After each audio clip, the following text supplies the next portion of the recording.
살아계신 하나님의 말씀은 요한복음 1장 1절에서 5절 말씀이며 신약 142페이지입니다.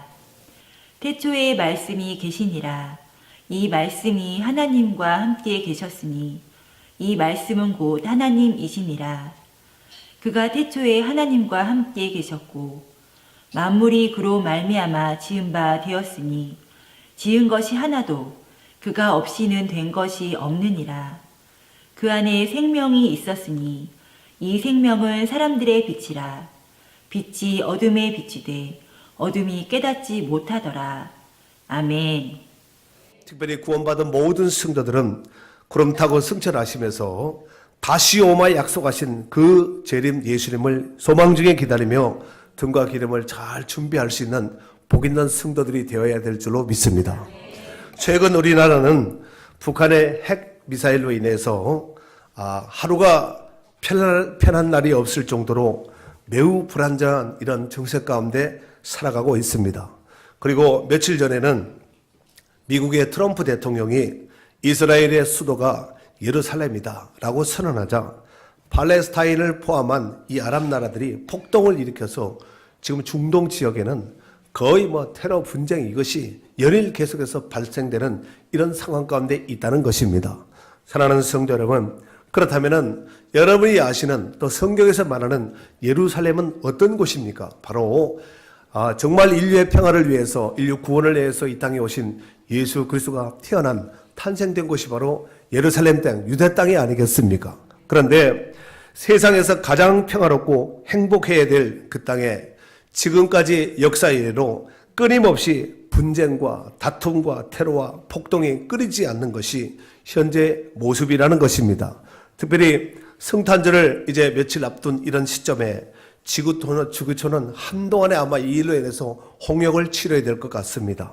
정말 그곳 가운데서도 하나님의 선한 평화가 함께 하시기를 다시 한번 주의 이름으로 축원합니다. 시편 122편 6절에 보면은 예루살렘을 위하여 평안을 구하라. 예루살렘을 사랑하는 자는 형통하리로다 했고, 요한복음 14장 27절에 보면은 예수님께서 이런 말씀을 하셨습니다. 평안을 너희에게 끼치노니 곧 나의 평안을 너희에게 주노라. 여러분, 그 평안이 오늘 여러분 가운데도 함께 하시기를 바라고, 여러분의 가정에도 자녀들에게도 직장에도 이 나라 민족 가운데도 함께 하기를 바라고, 특별히 정말 이 분쟁에 민감한 이 사안으로 인해서 분쟁하고 있는 이 이스라엘 중동 지역에도 함께 하시기를 바랍니다. 자, 오늘은 요한복음 1장 1절에서 5절에 있는 말씀을 통하여서 참빛으로 오신 예수님이라는 제목으로 말씀을 선포하기를 원합니다. 예수 그리스도께서 함께 하시면 어떤 어둠이나 혼돈과 또 공허와 불안전한 이런 문제 속에서도 우리가 어둠에 다니지 않고 잠식되지 않고 생명의 길 빛 가운데 거하게 될 줄로 믿습니다. 그러한 의미에서 우리 한번 어두운 세상에 빛으로 오신 예수 한번 이 찬양 한번 먼저 찬양하도록 하겠습니다.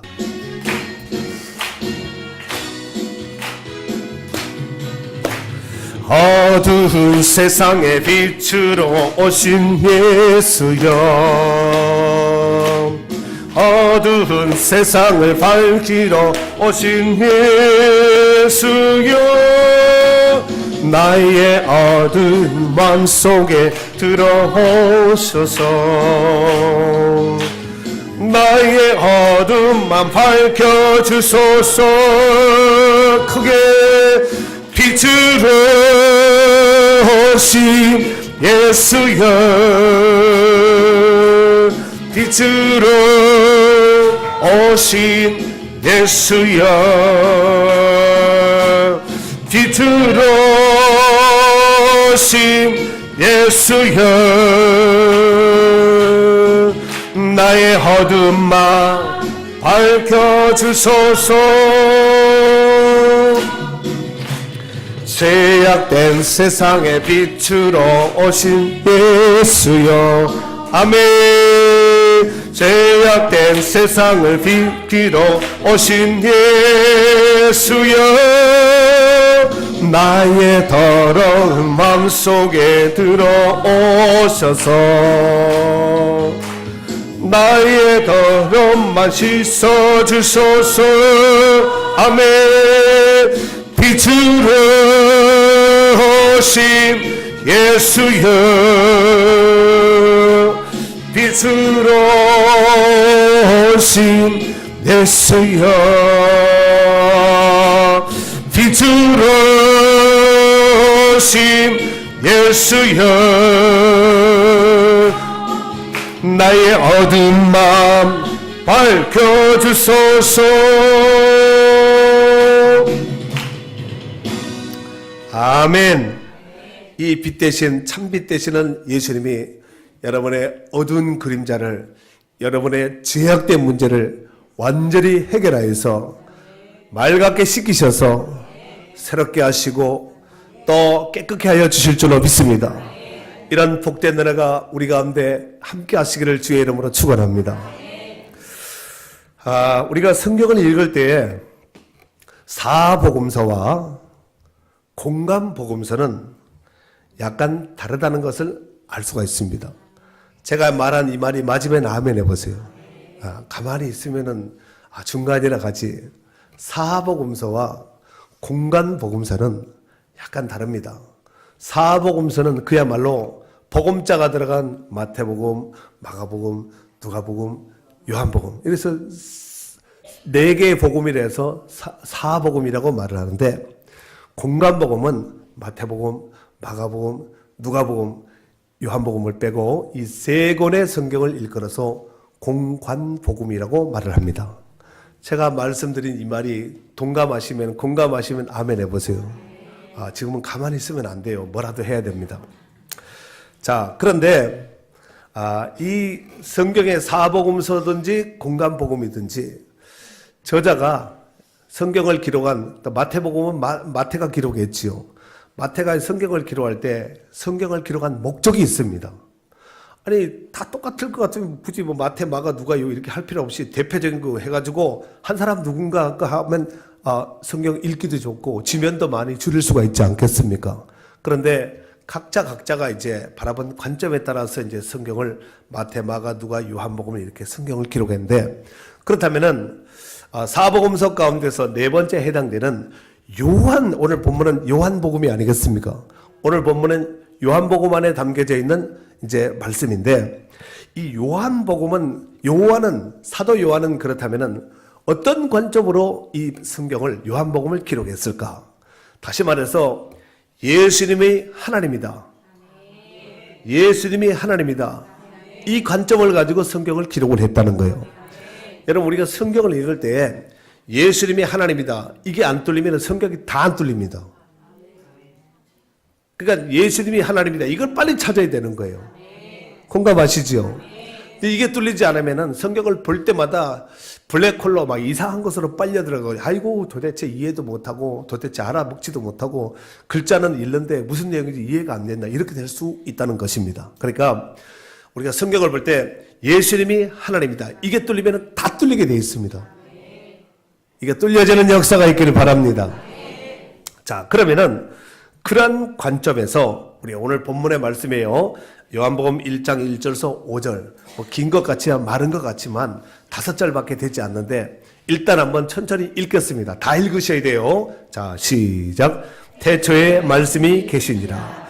이 말씀이 하나님과 함께 계셨으니 이 말씀은 곧 하나님이시니라. 그가 태초에 하나님과 함께 계셨고 만물이 그로 말미암아 지은 바 되었으니 지은 것이 하나도 그가 없이 된 것이 없느니라. 그 안에 생명이 있으니 이 생명은 사람들의 빛이라. 빛이 어둠에 비치되 어둠이 깨닫지 못하더라. 아멘. 자, 성경을 한번 잘 보세요. 지금은 저를 볼 필요 없고 한번 성경 보세요. 자, 태초에 뭐가 계시니라? 자, 태초에 뭐가 있었다 그랬어요? 계셨다 그랬어요? 자, 태초에 뭐가 있었다고요? 자, 태초에 말씀이 있었다 그러지 않고 태초에 말씀이 계셨다는 거예요. 여러분, 이 성탄 추리를 이렇게 이제 양쪽에 이렇게 했는데 얘는 있었다 그래요? 계셨다 그래요? 여기 있는 거야. 있다 그러지 계십니다, 이렇게 말하지는 않잖아요. 계셨다는 얘기는 인격을 가진 인격을 가진 주체자가 있다는 말이 아니겠습니까? 여러분이 아버지 계신다고 그러지 아버지 있다 없다 이러지는 않잖아요. 아버지가 계십니다. 어머니가 계십니다. 이렇게 하지 않습니까? 그러니까 태초에 이 태초라는 것은 물론 우리가 창세기 1장 1절에 보면은 태초에 하나님이 천지를 창조하신 그 태초가 나오지요. 그 태초와 요한복음 1장 1절에 나오는 태초는 여러분 좀 다르다는 거 알지요? 창세기 1장 1절에 나오는 태초는 자, 역사가 이 영원한 역사가 쫙 흘러가는 가운데서 시간의 흐름 가운데서 역사가 시작된 태초를 태초라고 말한 거예요. 창세기 1장 1절에는. 그런데 요한복음에 나오는 이 태초는 아르게라는 단어를 쓰는데 영원한 시간 속에 있는 영원한 시간 전에 있던 역사가 시작되기 그 전에 있던 그 시간을 태초라고 말을 하는 거지요. 그러면은 창세기 1장 1절에 나오는 태초와 요한복음 1장 1절에 나오는 태초 중에서 어느 것이 먼저지요? 요한복음 1장 1절에 나오는 오늘 본문에 나오는 태초가 아르게 이 시간이 시작된 영원한 태초니까 요한복음 1장의 1절에 나오는 태초가 더 먼저 실행되는 태초라는 것이에요. 이해가 되시죠? 사람들은 그렇게 생각할 수 있습니다. 창세기가 먼저 나왔으니까 창세기가 먼저 나온 태초고 요한복음은 신약이니까 나중에 나온 태초인가 보다 이렇게 생각할 때가 있는데 우리가 이제 단어를 보면 이제 그렇게 이제 알 수 있다는 것이죠. 자, 영원한 역사가 인류가 시작된 이 세상이 만들어지기 전 영원한 태초에 말씀이 계셨다는 거예요. 말씀이 있었다 계셨다? 계셨다. 그런데 그 뒤에 성경에 보니까 이 말씀이 하나님과 함께 계셨다는 거예요. 대체 말씀이 계셨는데 이 말씀이 하나님과 함께 계셨다는 거예요. 이 말씀은 곧 하나님이시니라. 영원전에 태초에 말씀이 계셨는데 이 말씀이 하나님과 함께 계셨는데 이 말씀이 곧 하나님이라는 거예요. 그러니까 말씀 이꼴 하나님이라는 얘기죠. 그 다음에 그 이전에 보니까 한 번 더 반복하고 있죠. 그가 태초에 하나님과 함께 계셨고 앞에 1절과 똑같이 반복하고 있죠. 그가 누굴까요? 예수님을 말하는 거예요. 그가 예수님이 태초에 하나님과 함께 계셨고 만물이 그로 말미암아 지은 바 되었으니 그가 누굴까요? 예수님을 말하는 거예요. 지금 요한복음은 아까 사도 요한이 뭘 기점으로 해서 요한복음을 썼다 그랬죠? 예수님이 누구라고? 예수님이 하나님이다. 요 관을 가지고 성경을 기록을 했는데 여기 3절에 보니까 만물이 세상 천하 모든 만물이 그 예수님으로 말미암아 지은 바 되었으니 지어진 모든 것이 하나도 그가 예수님이 없이는 된 것이 있다 없다? 없다는 거예요. 그러면은 정리 한번 하도록 하겠습니다. 예수님은 어떤 하나님인가? 예수님은 어떤 분인가? 한번 정리 한번 해보세요. 예수님은 영원 전부터 계신 하나님이고 또 말씀이신 하나님이고 또 하나님과 함께 계셨고 그 하나님과 함께 계시니까 예수님이 곧 하나님이란 얘기겠지요. 그 다음에 또 한 가지 더 해야 되는데 세상 모든 것들이 저절로 그냥 되고 진화돼서 그렇게 된 것이 아니라 창조됐다는 거예요. 누구에 의해서? 예수님에 의해서 창조됐다는 거예요. 요 정도까지만 해도 오늘 아주 잘 하신 거예요. 제가 박수 한번 쳐드릴게요. 잘 하셨습니다. 네. 그런데 14절을 한번 읽겠습니다. 14절 읽습니다. 시작. 말씀이 육신이 되어 우리 가운데 거하심에 은혜와 진리가 충만하더라. 아멘. 자, 말씀이신 하나님이 자, 그 14절에 금방 읽었듯이 뭐가 됐다고요? 육신. 말씀이 육신이 되었다는 겁니다. 그리고 우리 가운데 거했다는 거예요. 여기서 우리라는 것은 지금 성경을 기록하고 있는 최소한 사도 요한을 포함한 예수님 당시에 살았던 같은 시대에 공감했던 살았던 사람들을 지칭하겠지요. 그래서 우리 가운데 거하심에 그들이 사도 요한을 포함한 예수님의 제자들이 또 당시의 사람들이 그의 영광을 보니 아버지의 독생자의 영광이요 은혜와 진리가 충만하더라 그랬어요. 아버지의 영광, 은혜와 진리가 충만한 하나님의 영광 그 자체였다는 것입니다. 아멘. 하나님은 말씀이, 예수님은 말씀이라 그랬어요. 말씀이신 예수님이 육신을 입고 이 땅에 왔다는 거지요. 그래서 성육신, 인카네이션, 화육 이런 단어를 쓰는데 우리와 똑같은 몸을 이 땅에 입고 오셨다는 것입니다. 그리고 그분의 실체는, 실존적 실체는 뭐냐면은 아버지의 영광, 아버지의 독생자의 영광이요. 또 은혜와 진리가 충만했다는 것입니다. 이 말을 한마디로 정리하면은 예수님이 하나님 자체라는 것입니다. 사랑하는 성도 여러분, 예수님은 죄악으로 잠식된 이 어두운 땅에 생명의 찬 빛으로 오신 줄로 믿습니다. 하지만 하나님을 떠나서 죄악의 깊은 수렁에 빠져 살던 이 죄악에 잠식된 인생들, 사람들은 이 빛으로 오신 메시아인 예수 그리스도를 알아보지 못했다는 것입니다. 심지어 예수님의 가족인 동생들도 알아보지 못했다는 것입니다. 그냥 우리 형님이지, 조금 똑똑하네, 좀 능력 있네, 이 정도로만 볼 뿐이지 예수님이 메시아다, 예수님이 구원자다, 여기에 대해서는 전혀 눈을 뜨지 못했다는 것입니다. 이와 같이 모두가 죄악의 깊은 수렁에 푹 빠져 있을 때에 예수님이 생명의 참빛이라는 것을 알아본 사람이 한 사람이 있었습니다. 그 사람이 누구냐면은 세례 요한입니다.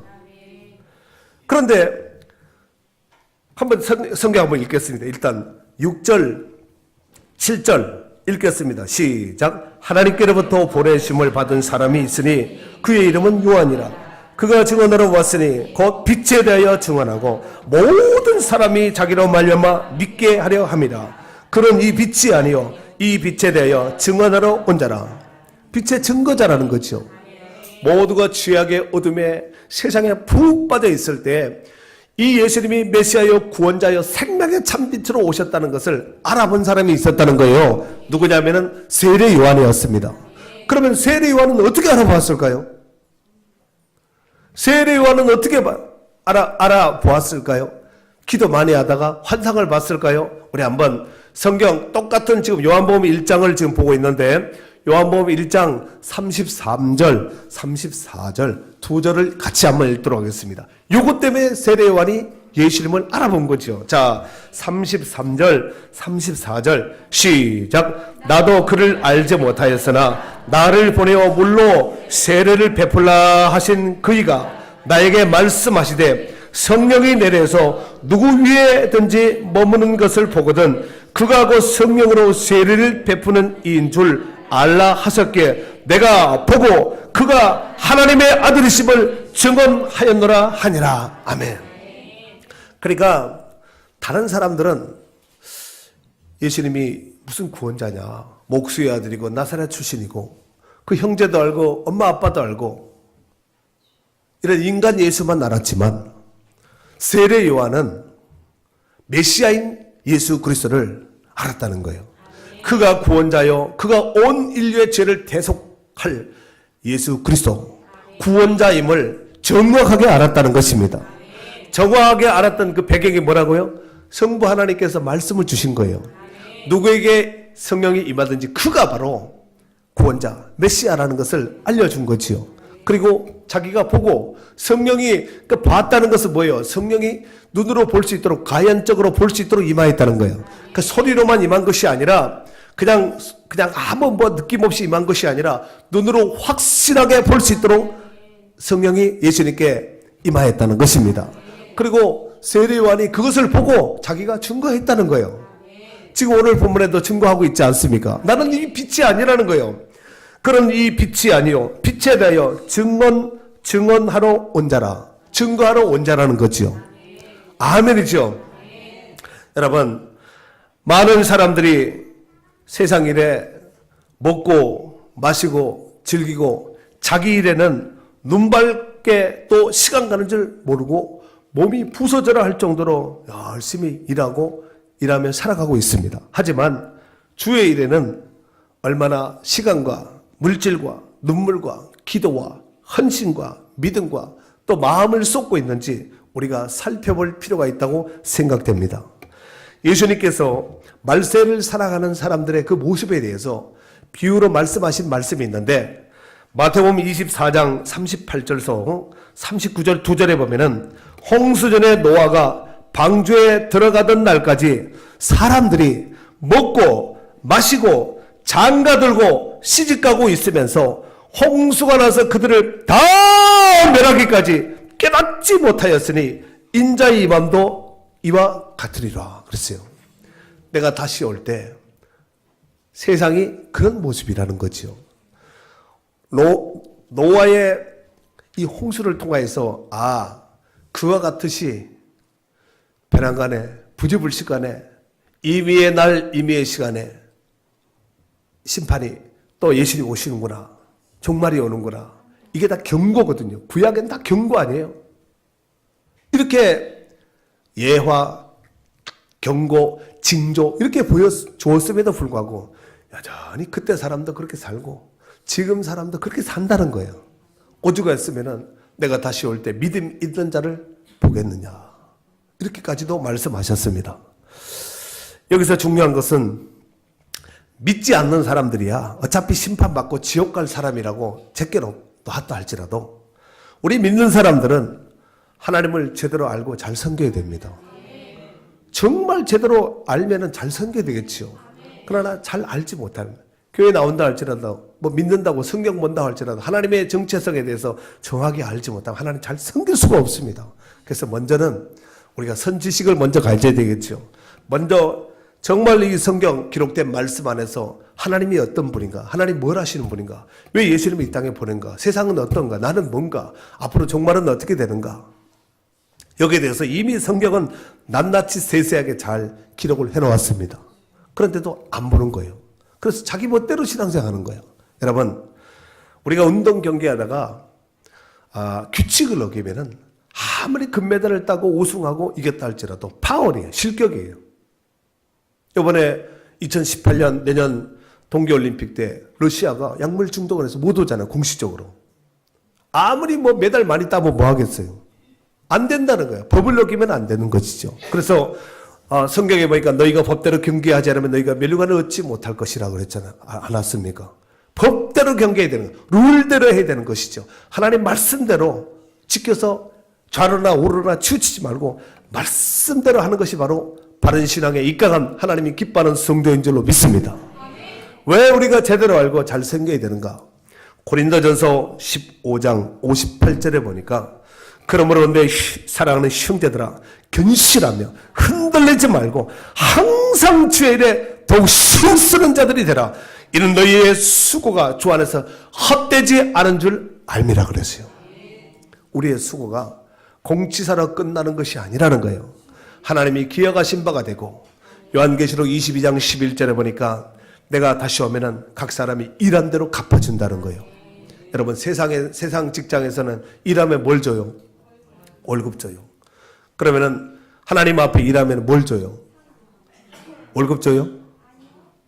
하나님이 예비하신 하늘 상급으로 갚아주실 줄로 믿습니다. 세례 요한은 구원자로 오신 예수 그리스도를 정확하게 보고 알았을 뿐만 아니라 이것을 증거했다는 거예요. 전도했다는 얘기 아니겠습니까? 그리고 당시에 수많은 사람들에게 분명하게 확실하게 당당하게 증거했다는 거예요. 또한 짧은 생애를 살면서 헤롯에게 목배임을 당하는 그 순간까지 불의와는 홀이라도 타협하지 아니한 그야말로 하나님 앞에는 큰 자였습니다. 세상 사람들이 보았을 때는 비참 그 자체였지만 하나님 앞에는 큰 자라는 거예요. 그래서 예수님이 이런 말씀을 하지 않았습니까? 여자가 낳은 자 중에서 세례 요한보다가 큰 이가 없다는 거예요. 모세도 솔로몬도 다윗도 세례 요한보다 크지 않다는 얘기지요. 바울도 베드로도 저도 여러분도 세례 요한보다 크지 않다는 거예요. 그러니까 세례 요한이 사람이 봤을 때는 노숙자같이 정말 빈들에 가고 메뚜기와 석청을 먹어가면서 정말 유대 땅 광야에서 이렇게 기거하는 오늘날로 보면 자연인같이 초라하게 사는 것 같지만 그의 심령에는 하나님 나라가 있었고 하나님 말씀 안에서 온갖 부유함을 풍성하게 누렸던 사람이 바로 세례 요한인 줄로 믿습니다. 이런 복된 은혜가 우리 심령 가운데도 함께 하시기를 주의 이름으로 축원합니다. 사랑하는 성도 여러분, 세상이 죄악의 물결로 점점 폐색이 짙어가는 오늘날 이 시대 속에서 우리는 과연 어떻게 살아야 할까요? 이게 굉장히 중요한 거죠. 세상을 따라 살아야 될 것인가? 아니면 나 혼자 고립되어서 그냥 자연인처럼 세상 꼴 보기 싫으니까 세속을 떠나서 산속에 들어가고 움막지고 사람들과 전혀 관계를 끊고 살아야 될 것인가? 어떤 것이 답인가? 여러분, 이걸 우리가 분명하게 정리를 해야 되지 않겠습니까? 유명한 역사가인 에드워드 깁본이라는 사람이 로마가 멸망한 5가지 이유에 대해서 이렇게 소개했습니다. 첫 번째, 로마가 전 세계를 휘잡고 있었던 로마가 멸망했던 그 이유 5개 중에서 첫 번째가 이혼의 급증. 두 번째, 위로만 치솟는 세금. 끊임없이 그 세금을 치솟는 거죠. 그 다음에 세 번째, 쾌락에 대한 강렬한 욕망. 네 번째, 실제적인 적은 내적 타락임에도 불구하고 군비를 강조했다는 거예요. 국방비를 강조했다는 것입니다. 그리고 마지막 5번째, 형식만 남은 종교의 부패. 이 5가지를 로마가 멸망한 5가지 패망 원인을 이 에드워드 깁본은 그렇게 말했다는 것입니다. 그런데 공교롭게도 고대 로마 제국의 멸망 시에 나타났던 이 징조가 우리나라에 지금 그대로 답습되고 있다는 사실입니다. 지금 우리나라의 이혼율은 상상을 초월합니다. 100년 전과 비교해 본다면 있을 수 없는 일이 자연스럽게 일어나고 있습니다. 뿐만 아니라 세금 부담은 점점 더 무거워지고 있습니다. 내년 1월 1일, 2018년 1월 1일부터는 이제 종교인 과세도 여러분이 헌금할 때 세금 다 떼고 내요? 안 떼고 내요? 원천적 이미 여러분이 월급 받을 때 세금 다 떼고 이렇게 하는 것이거든요. 근데 헌금한 것을 다시 또 여러분 저한테 살해하는 거 아니에요? 월급 줘야 살해예요. 월급이면 노동이고 살해면은 감사 살해죠. 자, 그런데 내년 1월 1일부터는 종교인 과세, 저도 이제 세금을 내야 됩니다. 여러분이 세금 떼고 이중과세 아니에요? 그거 한번 떼고 또 떼고 하면은 뗀 세금에서 또 떼버리면은 뗀 되잖아요. 그 이중과세. 예. 그런데 이 세금 부담이 점점 앞으로 더 심각하게 무거워질 것입니다. 그리고 쾌락을 추구하는 사람들의 욕망은 그 어느 때보다도 강렬하여서 힘든 일보다는 수입이 적더라도 편하고 쉽고 또 돈 많이 주면은 뭐라도 합니다. 그리고 온갖 퇴폐 문화와 향락 문화는 불황을 모르고 급증하고 있다는 사실입니다. 사도 바울이 말세에 일어나는 그 사람들에게 일어나는 일들 가운데서 디모데후서 3장 4절에 보니까 이렇게 표현을 했습니다. 쾌락 사랑하기를 하나님 사랑하는 것보다 더하며. 그러니까 말세는 쾌락을 위해서 그냥 뭐 다 건다. 모든 돈이고 시간이고 몸이고 모든 것을 다 건다는 것입니다. 그리고 더욱이 우리가 관심을 두고 보아야 될 부분이 있는데 그것은 바로 외부의 적을 막기 위해서 지출되는 국방비는 상상을 초월한다는 것입니다. 여기서 우리가 로마의 멸망을 통해서 귀한 교훈을 깨달아야 될 것은 뭐냐면은 나라를 망하게 하는 적이 외부로부터 오는 것이 아니라 내부에서 썩고 곪고 터지고 이런 윤리적인 것, 도덕적인 것 이런 것이 더 심각하게 발생된다는 것입니다.